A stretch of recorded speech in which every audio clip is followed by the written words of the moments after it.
Pred dobrima 2 letoma smo na tehnološkem paviljonu rekli, da DAB, digitalni radio, ni več prihodnost, ampak že sedanjost. Ja, in ob 60. obletnici analognega signala, radijskega signala, je počasi čas, da se analogni umakne digitalnemu, česar smo bili recimo nekaj let nazaj, če se spomnite, vajeni pri televizijskem signalu.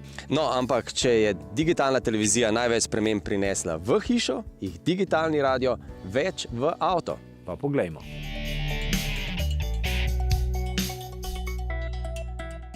Miran Dolenec, če smo pred letom 2-3 govorili, da tisti, ki kupi avtomobil brez DAB sprejemnika, da kupi zastarel avtomobil, potem lahko zdaj to trdimo še bolj na glas. Ja, res je, to zdaj še bolj velja. Ta digitalni radio seveda ima mnogo prednosti proti starem dobrem FM-u, predvsem seveda nemoten sprejem, brezmoten, večja izbira programov, možnost je seveda tudi večje audio kvalitete, in pa dodatne funkcije, kot so seveda razne slike izvajalcev ali pa logotipi programov, ki jih potem vidimo na sprejemniku. Kako je, pa kako bo pri nas s tem digitalnim omrežjem? Kakšna je pokritost po Sloveniji? Približno 89% avtocest in hitrih cest v Sloveniji in pa približno 70% gospodinjstev. Kako je recimo v tunelih s prejemom tega signala? V tunelih do danes tega signala ni.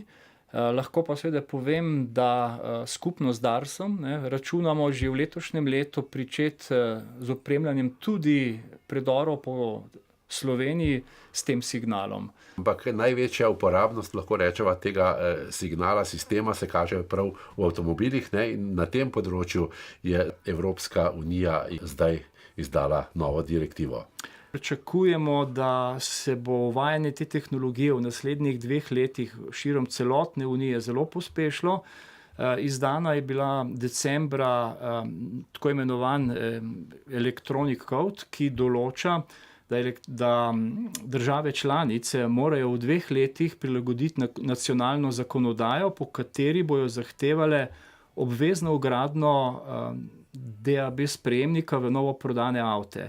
Čez približno 2 leti, torej vsi avtomobili v osnovni opremi DAB+ sprejemnik.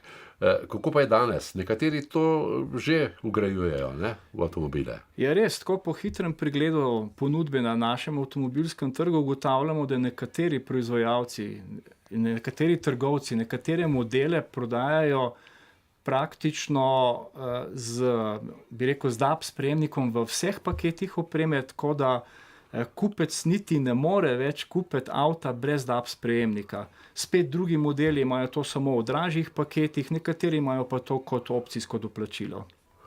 Miran Dolenec, hvala lepa. Hvala. Nekatere države so DAB signal vzele zelo resno. Na Norveškem recimo so že 2 leti nazaj na nacionalnem nivoju ukinili FM frekvence. Te seveda še obstajajo, ampak zgolj za lokalne radijske postaje. No, Slovenija je tukaj izbrala nekoliko bolj trezno pot. FM signal in DAB bosta še nekaj časa sobivala, ni še čisto dorečeno, kako dolg bo ta čas. Je pa jasno, da je pokritost z DAB signalom v Sloveniji že zdaj, že zadnjih 2 leti, pravzaprav zelo dobra. Če pokritosti ni, in to v nekaterih državah, v katerih so z DAB signalom zelo pohiteli, na začetku ni bilo tako in so bili uporabniki precej nezadovoljni, ker signala pač niso mogli loviti. V Sloveniji je očitno ta pokritost že zdaj dobra in bo samo še v prihodnosti boljša. Ampak, ne glede na to, če se letos odločate za nakup novega avtomobila, vam v avtomobilnosti toplo priporočamo, da izberete avto, ki ima sprejemnik DAB+.